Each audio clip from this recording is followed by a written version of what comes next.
Tuesday evening 8 மேலே தான் vlog எடுக்க ஆரம்பித்தேன். ஸோ எல்லா ஜாமானும் எடுத்துட்டு மேலே ஷிஃப்ட் ஆக போகிறோம். ஸோ கட்டில் எல்லாத்தையும் இப்போ வந்து பெரிய பெரிய ஜாமான்லாம் கொஞ்சம் கொஞ்சம் எல்லாத்தையும் ஷோஃபா செட்டு எல்லாத்தையும் மேலே ஏற்றியாச்சு.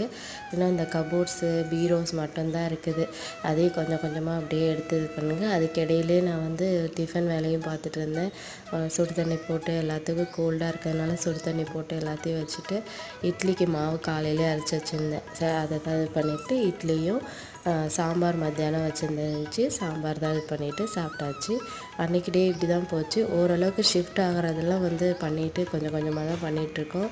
இன்னும் கிச்சன் இதெல்லாம் வந்து அப்படியே தான் இருக்குது. அது லாஸ்ட்டாக தொட்டுக்கலாம் அப்படின்னு சொல்லிட்டு ஈவினிங் போல் சாமியெல்லாம் கும்பிட்டு விளக்கெலாம் மலையேற்றிட்டு 4 பேரை உட்கார வச்சு சுற்றி போடணுமேன்னு சொல்லி ஸோ பசங்களுக்கு வெள்ளி செவ்வாழை எப்போதும் போல் நான் சுற்றி போட்டுருவேன். அன்றைக்கே டே இப்படி தான் போச்சு. ஹோம் டூரு கேட்டிருந்தீங்க. நான் கூடிய சீக்கிரம் எல்லாம் செட் பண்ணிட்டு போடுறேன்.